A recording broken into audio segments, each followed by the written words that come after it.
Hello everyone, my name is Kumkum Gautam और आज फिर से हम सुपर क्वेश्चन सीरीज के साथ स्टार्ट करते हैं अपना क्वेश्चन का पूरा सिलसिला। तो अगर आपको अनअकैडमी ज्वाइन करना है, अगर आप चाहते हैं कि आप अच्छे से प्रिपरेशन करें, आपका पूरा कोर्स कंप्लीट हो, आपकी जितनी भी यूनिट्स हैं उतनी 13 की 13 आपकी यूनिट्स कंप्लीट हो, आपको प्रॉपर अगर पढ़ाई करनी है तो आप हमारे साथ अनअकैडमी पे जुड़ सकते हैं। आपको क्या करना है, आपको प्ले स्टोर पे जाना है। प्ले स्टोर पे जाने के बाद आपको अनअकैडमी ऐप को डाउनलोड करना है। जैसे ही आप अनअकैडमी ऐप को डाउनलोड करेंगे उसके बाद इस सर्च इंजन पे आपको डालना है CSI UGC नेट। आप इसकी प्रिपरेशन करना चाहते हैं तो आप CSI UGC नेट डालिए। उसके बाद आपको यहाँ जाना है गेट सब्सक्रिप्शन पे। क्यों? क्योंकि यहाँ पे आपको अच्छे से कोर्स कंप्लीट कराया जाएगा, आपकी पूरी यूनिट्स कराई जाएंगी और क्लास खत्म होने के बाद आपको PDF के फॉर्म में आपके नोट्स भी मिल जाएंगे। और जो भी आपके डाउट्स होते हैं या फिर क्वेरीज होती हैं आप टीचर से पूछ सकते हो। सेकेंडली, यहाँ पे जो होता है most expected questions, most important questions, ये सब भी कराए जाते हैं अपने यूनिट के साथ भी।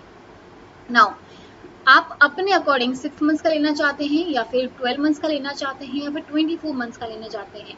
जैसे मैं अगर एग्जांपल दूं, कोई भी बच्चा अगर लास्ट सेमेस्टर में है या फिर किसी ने ड्रॉप लिया है, उसने ब्रेक लिया है, तो 6 मंथ्स का वो अपना कंप्लीट कर सकता है क्योंकि इतनी नॉलेज हो जाती है कि 6 मंथ्स में वो कंप्लीट कर सकता है। अगर मैं बात करती हूँ MSc सेकेंड ईयर वाले बच्चों के लिए, जो अभी सेकेंड ईयर में आए हैं, वो 12 मंथ्स का ले सकते हैं और जो फर्स्ट ईयर में उनके लिए 24 मंथ्स का आई थिंक सुटेबल रहेगा।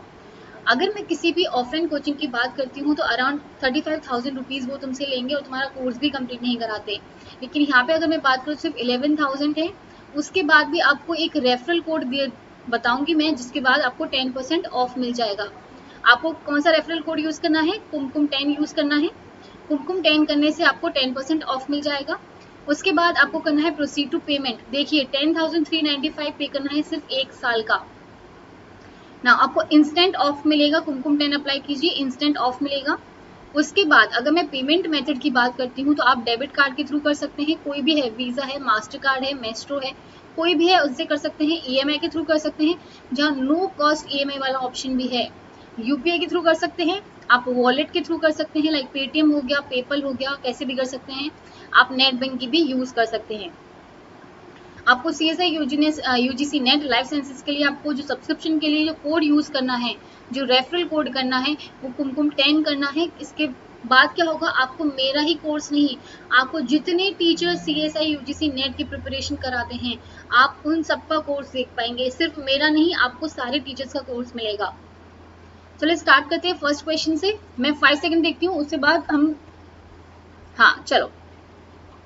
From an evolutionary point of view, plant tendrils derived from the leaves and those derived from the stems are examples of। इसमें बोला है कि अगर मैं evolutionary point of view से देखती हूँ, जो मेरी plant tendrils हैं जो leaves से derive करी गई हैं और जो stem से derive करी हैं, वो किसका example है। अगर मैं बात करती हूँ डी ऑप्शन की, इसमें लगा है homologous structure resulting from divergence only. तो क्या ये होमोलोगस स्ट्रक्चर हो सकते हैं? क्या ये एक जगह से अराइज हो सकते हैं? नहीं हो सकते, तो ये वाला गलत हो गया। Now analogous structures resulting from divergence only. अब मुझे बताओ कौन से ऐसे एनालोगस स्ट्रक्चर हैं जो डाइवर्जेंस से आएंगे या फिर जो डाइवर्जेंस रिजल्ट करेंगे। ऐसा नहीं होता है, वो क्या करते हैं, कन्वर्जेंस करते हैं, तो वैसे ही गलत हो गया। इसमें क्या है, homologous structures resulting from convergence only, ये भी पॉसिबल नहीं है, ये भी पॉसिबल नहीं, ये भी उल्टा हो गया। अगर मैं फर्स्ट ऑप्शन की बात करूंगी तो क्या है, ये analogous structures resulting from convergence only. तो यस, ये वाला इसका आंसर होगा, A will be your right answer. Now, evolutionary changes in one species prompt corresponding changes in other species with which the former interacts ecologically. This process is known as। 5 seconds, उसके बाद मैं answer बताती हूँ। देखो इस question में क्या दिया गया है, इसमें बोला गया है कि इवोल्यूशनरी चेंज हो रहे थे एक स्पीशीज में, prompt corresponding changes in other species, उसकी वजह से क्या होती है, दूसरी स्पीशीज में भी चेंज हो रहे थे। तो वो क्या कर रही थी, इंटरेक्शन, इकोलॉजिकली इंटरेक्ट कर रही थी। इस प्रोसेस को क्या बोलेंगे, इसको बोलेंगे माइक्रो इवोल्यूशन। माइक्रो मतलब जो छोटे छोटे इवोल्यूशन होते हैं, ये तो गलत हो गया। जब छोटे लेवल के इवोल्यूशन होता है उसको माइक्रो इवोल्यूशन बोलते हैं। पैरेलल इवोल्यूशन मतलब साथ साथ हैं, ठीक है, साथ साथ है लेकिन एक दूसरे से इंटरेक्ट नहीं कर रहे हैं, तो ये भी गलत हो गया। कॉम्प्लीमेंटेशन, ये ऐसा कोई इवोल्यूशन नहीं होता है। को इवोल्यूशन इसका आंसर होगा, मतलब वो को इवॉल्व हो रहे हैं, साथ में इवॉल्व हो रहे हैं। अगर एक स्पीशीज में कोई भी चेंज आ रहा है तो वो दूसरे को भी बता रही है कि तुम ये वाला चेंज कर लो। दे यूज टू इंटरेक्ट इकोलॉजिकली, तो क्या होगा, को इवोल्यूशन इसका आंसर होगा। Next question 5 seconds.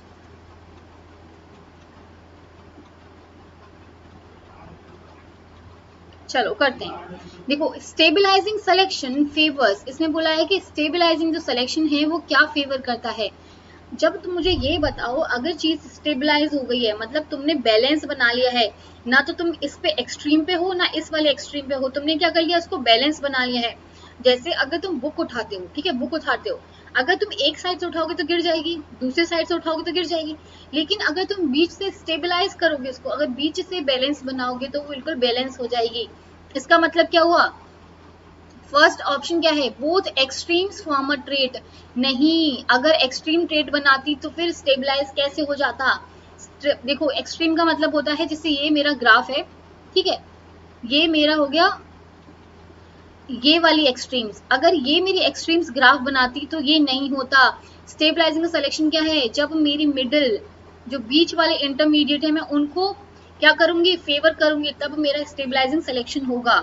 ठीक है, अगर मैं डी ऑप्शन की बात करती हूँ, इसमें क्या है, one extreme form over the other extreme form and over intermediate forms of the trait, ये तो बिल्कुल ही गलत है, इसका तो कोई सेंस बन ही नहीं रहा है, ये तो तुम्हें देखते ही गलत कर देना चाहिए था।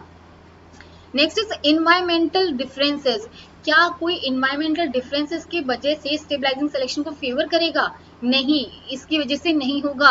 हमें बताना है कि स्टेबलाइजिंग सिलेक्शन किसको फेवर करता है, इन्वायरमेंटल डिफरेंसेस को फेवर नहीं करता है।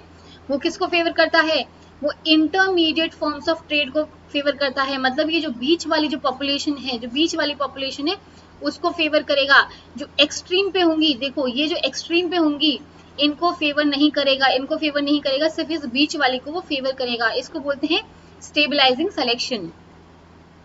Next question 5 seconds.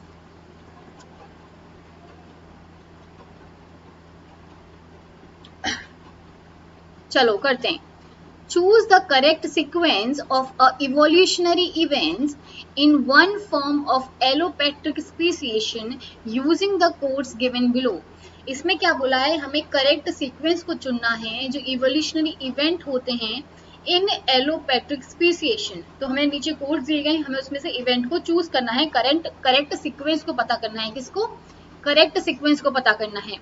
देखो अगर मैं बात करती हूँ ज्योग्राफिकल आइसोलेशन, अगर एलोपैट्रिक की जब बात होती है इसका मतलब ही क्या है, ज्योग्राफिकल आइसोलेशन हो रहा है, ज्योग्राफिकल आइसोलेशन हो रहा है, बहुत इंपॉर्टेंट है। बिना ज्योग्राफिकल आइसोलेशन के कोई भी एलोपैट्रिक स्पीसिएशन नहीं होगा। तो चलो पहले मेरा जो स्टार्टिंग है, मतलब उसके जैसे दो स्पीशीज थी, एक ये थी एक ये थी, बीच में दोनों की रिवर आ गई, मतलब पहले क्या हो गया, हमारा ज्योग्राफिकल आइसोलेशन हो गया, एक एरिया डिवाइड हो गया, एक एरिया अलग हो गया। चलो फर्स्ट ऑप्शन होगा, अगर मुझे पता चल गया जो पहला मेरा पहला आने वाला है तो मैं क्या करूंगी, मैं ए ऑप्शन को भी हटाऊंगी, मैं सी ऑप्शन को भी हटाऊंगी, मैं बी या डी को देखूंगी कि कौन सा सही होने वाला है। अगर मैं बी ऑप्शन को देखती हूँ तो उसमें क्या लिखा है, geographical isolation increased genetic divergence. क्या ज्योग्राफिकल आइसोलेशन के बाद में जेनेटिक डाइवर्जेंस इंक्रीज हो जाएगा, ऐसा कहीं कहीं होता है, ऐसा कुछ हो जाएगा, नहीं, ये गलत है, जेनेटिक डाइवर्जेंस कैसे हो जाएगा, ठीक है, ये गलत है, तो मतलब फोर्थ वाला गलत हो गया, मतलब बी वाला ऑप्शन भी गलत है। क्या होगा, ज्योग्राफिकल आइसोलेशन होगा, उसके बाद इकोलॉजिकल आइसोलेशन होगा, उसकी सराउंडिंग्स चेंज होंगी, उसका एनवायरमेंट चेंज होगा, वो दूसरे एनवायरमेंट में अडेप्ट करेगा, उसकी वजह से क्या होगा, increase pre mating reproductive isolation. और क्या होगा, फिर धीरे धीरे धीरे हमारा रिप्रोडक्टिव आइसोलेशन हो जाएगा। किसी भी स्पीशीज की ये निशानी है कि अगर रिप्रोडक्टिव आइसोलेशन हो गया तो मतलब स्पीशीज अलग बन गई है, तो इकोलॉजिकल आइसोलेशन हो जाएगा। उसके बाद क्या होगा, प्री मेटिंग रिप्रोडक्टिव आइसोलेशन होगा, और फिर हमारा सिलेक्शन कंप्लीट हो जाएगा। तो आंसर क्या होने वाला था, फर्स्ट मतलब geographical isolation, then ecological isolation, then हमारा pre mating isolation, reproductive isolation, and last is speciation, मतलब सिलेक्शन कंप्लीट हो गया। ये था हमारा आंसर। Next question 5 seconds.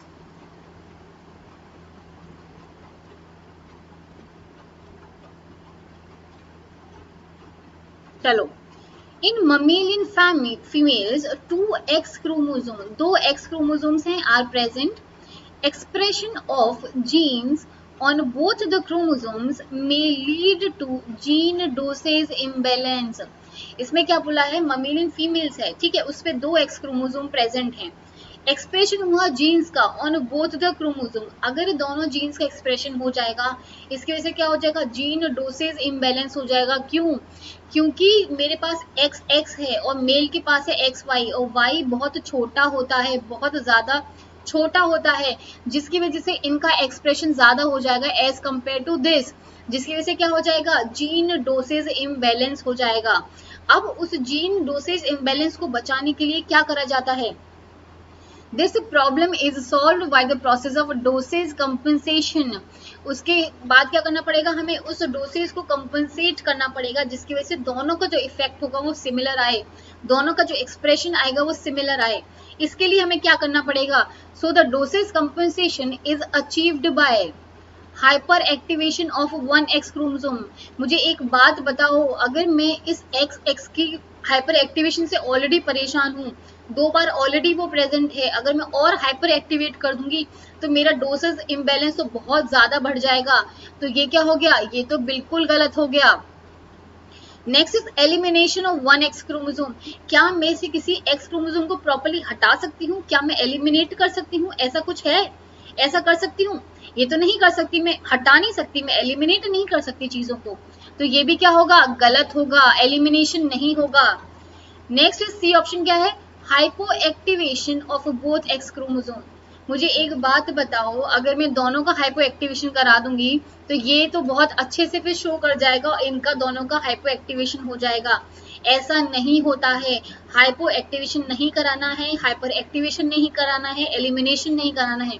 तुम्हें क्या कराना है, तुम्हें कराना है methylation, methylation of 1x chromosome, जिसकी वजह से क्या होगा, एक जीन एक्टिव इनएक्टिवेशन हो जाएगा और हमारा का जो डोसेज इम्बैलेंस था वो मेंटेन हो जाएगा. तो याद रखना है, जब 2x क्रोमोसोम प्रेजेंट होते हैं उनका एक्सप्रेशन बहुत हाई हो जाता है, जिसकी वजह से जीन डोसेज इम्बैलेंस हो जाता है. उसको कंपनसेट करने के लिए हमें क्या करना होता है, मिथाइलेशन ऑफ 1x क्रोमोसोम. हम मिथाइलेशन करेंगे एक एक्स क्रोमोसोम का और ये चीज अचीव कर लेंगे. चलो नेक्स्ट क्वेश्चन, 5 सेकेंड्स.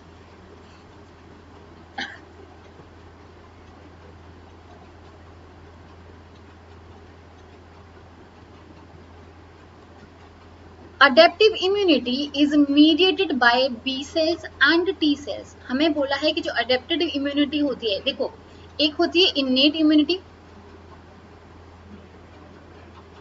एक होती है अडेप्टिव इम्यूनिटी.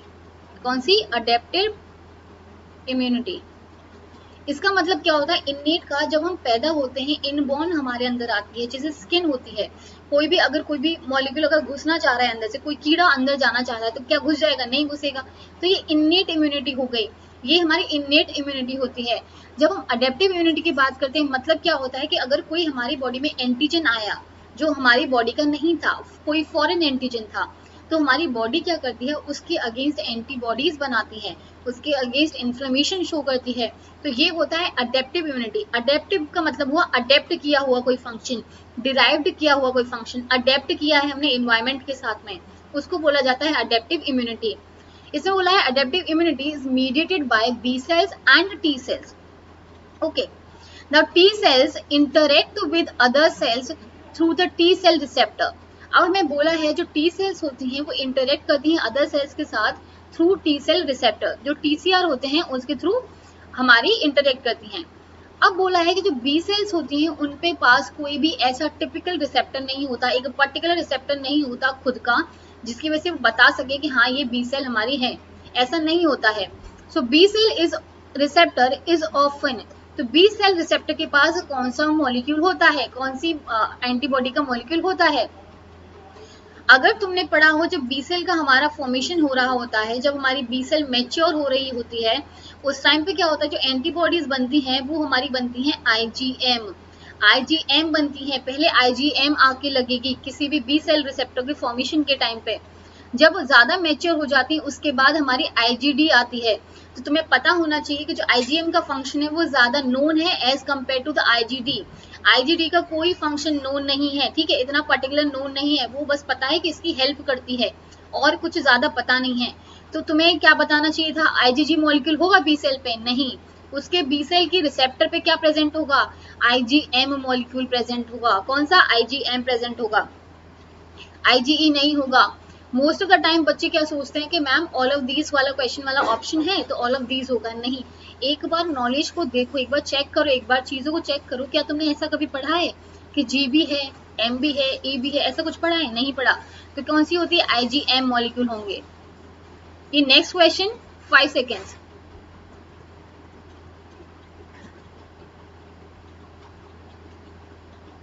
चलो, इसमें बोला है if bacterial genome and plasmid are allowed to replicate in a same manner. इसमें क्या बोला है, अगर मैं बैक्टीरियल जीनोम को ले लेती हूँ और एक प्लाज्मिड का जीनोम ले लेती हूँ और उनको रेप्लिकेट करने के लिए बोलती हूँ कि सेम मैनर में तुम जाके रेप्लिकेट करो, तो मुझे बताओ क्या डी ऑप्शन क्या है, depends on the GC content. ऐसा तुमने कभी पढ़ा है कि मुझे रेप्लिकेट कराना था प्लाज्मिड को या फिर बैक्टीरियल जीनोम को और मैं बोलूं कि पहले जीसी कंटेंट देख के आओ उसके बाद देखेंगे रेप्लिकेट करेगा कि नहीं करेगा? ऐसा कभी पढ़ा है? नहीं, क्योंकि वो जीसी कंटेंट पे डिपेंड ही नहीं करता है। उनको नहीं पता है कि जीसी कंटेंट ज्यादा होगा या कम होगा तब रेप्लिकेट करेंगे। ये वाला गलत होता है। C option is both will replicate at the same time. Same मतलब सेम टाइम पे कैसे रेप्लिकेट करेंगे, मतलब बैक्टीरियल जीनोम और प्लाज्मिड का दोनों की एक्टिविटी बहुत अलग है, बहुत, वो दोनों का रेप्लिकेशन का तरीका अलग है, दोनों की रेप्लिकेशन की स्पीड अलग है, तो सेम टाइम पे कैसे प्रोसेस होगा? तो ये तो गलत हो गया, ये भी गलत हो गया। बी ऑप्शन देखते हैं इसमें क्या है। चलो ए ऑप्शन देख लेते हैं पहले। Bacterial genome will replicate fast. क्या तुमने मैं अगर प्लाज्मिड को यूज कर रही हूँ किसी भी रेप्लिकेशन के प्रोसेस में एज अ वेक्टर, तो तुम मुझे बताओ क्या बैक्टीरियल जीनोम ज्यादा जल्दी रेप्लिकेट कर पाएगा? नहीं, जो प्लाज्मिड होता है वो हमारा रेप्लिकेट फास्ट करता है, इसलिए हम प्लाज्मिड को एज अ वेक्टर इतने सारी टेक्नोलॉजीज में यूज करते हैं। जब भी हम बायोटेक की कोई भी टेक्निक की बात करते हैं जहाँ पे हमें ट्रांसफर करना है जीन को, तो हम प्लाज्मिड को एज अ वेक्टर यूज करते हैं। क्यों? क्योंकि उसमें बहुत सारी खूबी होती हैं। प्लाज्मिड के जो जीनोम होता है वो रेप्लिकेट करता है फास्टर, ठीक है, तो इसीलिए हम इसको यूज करते हैं। तो आंसर क्या होगा, B will be your answer. Next question 5 seconds.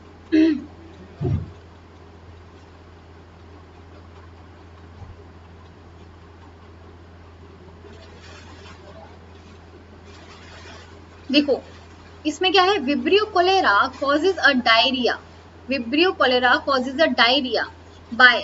अब मैंने ये क्वेश्चन आज भी तुम लोगों को, मतलब कल जब क्लास हुई थी मेरी सेल सिग्नलिंग वाली, उसमें पढ़ाया था कि जो विब्रियो कोलेरा होता है वो डायरिया कैसे कॉज कर देता है। ओपनिंग आयन चैनल्स, कौन से आयन चैनल, कुछ दे रखा है यहाँ पे, सोडियम पोटेशियम कैल्शियम कुछ दे रखा है? नहीं दे रखा, तो ये तो वैसे ही गलत हो जाएगा। कौन से ओपनिंग आयन चैनल, हमें नहीं पता कौन से चैनल आयन वो हुए। Closing absorption of the water from gut epithelium. देखो ये ऑप्शन हो सकता है कि क्लोजिंग एब्जॉर्प्शन हो गया of water from gut epithelium, मतलब जो एब्जॉर्प्शन था वाटर का वो नहीं हो रहा है गट एपिथेलियम से, ठीक है, तो ये हो सकता है। आगे देखते हैं। Destroys the cells of intestinal lining, कोई डिस्ट्रॉय नहीं करेगा सेल को, सेल लाइनिंग को डिस्ट्रॉय नहीं करेगा, ये तो गलत हो गया, ये वाला भी गलत हो गया। अगर मैं विब्रियो कोलेरा की बात करती हूँ तो ये क्या करता है, मेरा जो CAMP है इसको ओवर एक्टिवेट कर देता है। मतलब क्या होता है, ये इसको इतना एक्टिवेट कर देता है, CAMP को इतना बढ़ा देता है, तो ये क्या करती है, जिसकी वजह से क्या होता है, CAMP इतना बढ़ जाता है हमारा कि CAMP में एक म्यूटेशन क्रिएट हो जाती है, जिसकी वजह से CAMP का कॉन्सेंट्रेशन बहुत ज्यादा बढ़ जाता है, जिसकी वजह से क्या होता है, हमारा कॉन्स्टिट्यूटिव एक्सप्रेशन हो जाता है एडिनाइलेट साइक्लेज का। क्योंकि एडिनाइलेट साइक्लेज का अगर कॉन्स्टिट्यूटिव एक्सप्रेशन हो गया तो जो ATP को CAMP में कन्वर्ट करता रहेगा, और CAMP क्या करेगा, मेरा जो वाटर का एब्जॉर्प्शन होना था उसको नहीं होने देगा, और जिसकी वजह से मेरा ज्यादा वाटर रिलीज होगा। तो इसका जो सही आंसर होगा वो डी वाला होगा। क्यों? क्योंकि एडिनाइलेट साइक्लेज में ऐसा म्यूटेशन होता है जिसकी वजह से कॉन्स्टिट्यूटिव एक्सप्रेशन हो जाता है एडिनाइलेट साइक्लेज का, ठीक है। Next question 5 seconds.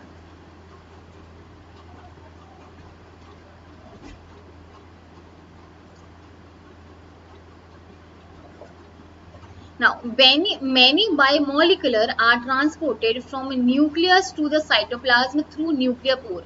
इसमें क्या बोला है, बहुत सारे बायोमोलिकुलर ऐसे होते हैं जो ट्रांसपोर्ट होते हैं from nucleus to cytoplasm, nucleus से साइटोप्लाज्म में आते हैं। मानो जैसे ये मेरा न्यूक्लियस था, तो ऐसे बहुत सारे बायोमोलिक्यूल्स होंगे जो मेरे न्यूक्लियस से कहाँ पे आएंगे, साइटोप्लाज्म में आएंगे, साइटोप्लाज्म में आएंगे।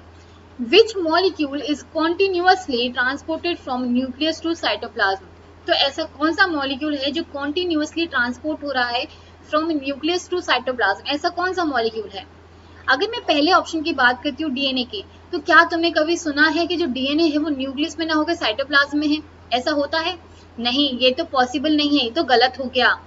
प्रोटीन्स, तुम्हें पता होना चाहिए जो प्रोटीन की फॉर्मेशन होती है, जो प्रोटीन की फॉर्मेशन होती है वो साइटोप्लाज्म में होती है, साइटोप्लाज्म में होती है। कैसे होती है? जब न्यूक्लियस में, ये माना न्यूक्लियस है, ये मेरा डीएनए था, डीएनए कहाँ जाएगा, ट्रांसक्रिप्शन होगा, ट्रांसक्रिप्शन होने के बाद क्या बनाएगा, आरएनए बनाएगा, और ये आरएनए न्यूक्लियस से कहाँ आएगा, साइटोप्लाज्म में आएगा, साइटोप्लाज्म में आएगा। उसके बाद ये टीआरएनए, एमआरएनए और आरएनए किसके साथ, राइबोसोम के साथ मिलके क्या बनाएंगे, प्रोटीन की फॉर्मेशन करेंगे। किसकी फॉर्मेशन करेंगे, प्रोटीन की फॉर्मेशन करेंगे। तो ये भी मेरा साइटोप्लाज्म है, ये भी मेरा साइटोप्लाज्म है, तो कौन ट्रांसपोर्ट हो रहा है, आरएनए। तो आंसर क्या होगा, B will be your answer, B will be your answer. Next question, 5 seconds.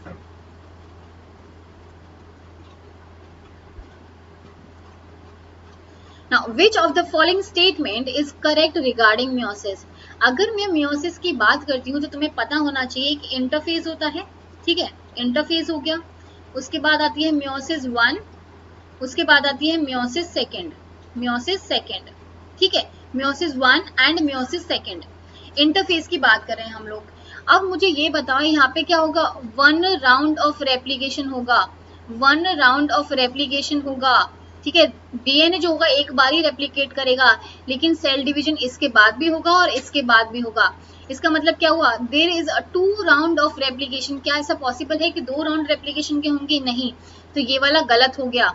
There is a 1 round of replication and 1 round of cell division. 1 round नहीं होता, there is a 1 round of replication and 2 round of cell division. तो answer क्या होगा, answer will be your सी।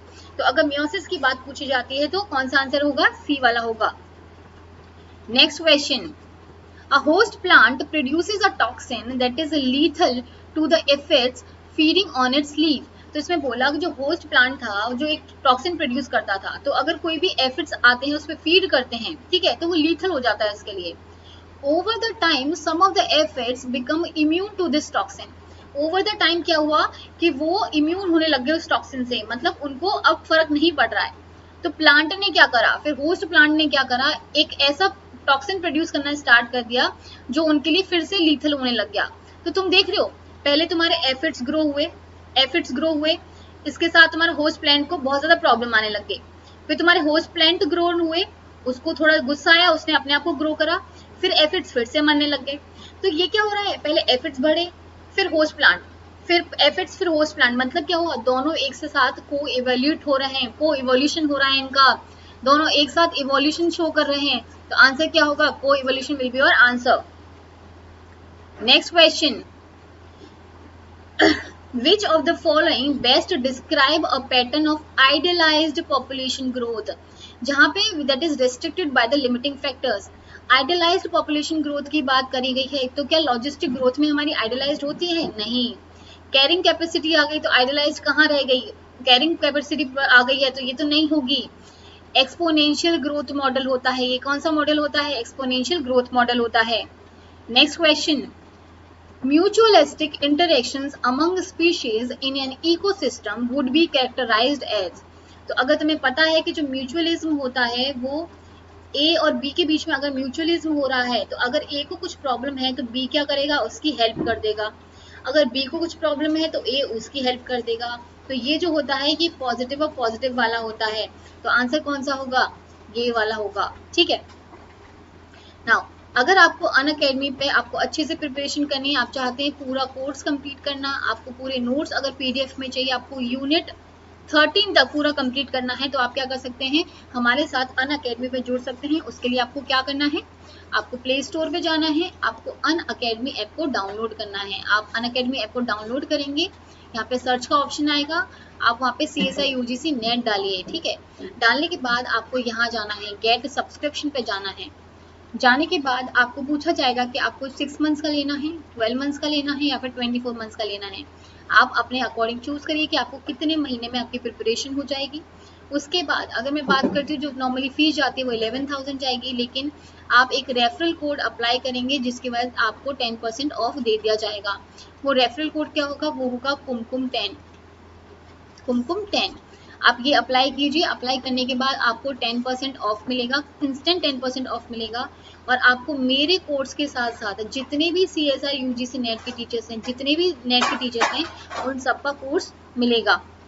आप payment कर सकते हैं, चाहे डेबिट कार्ड हो, चाहे EMI हो, UPI है, वॉलेट हो, नेट बैंकिंग हो, आप कैसे भी पेमेंट कर सकते हैं।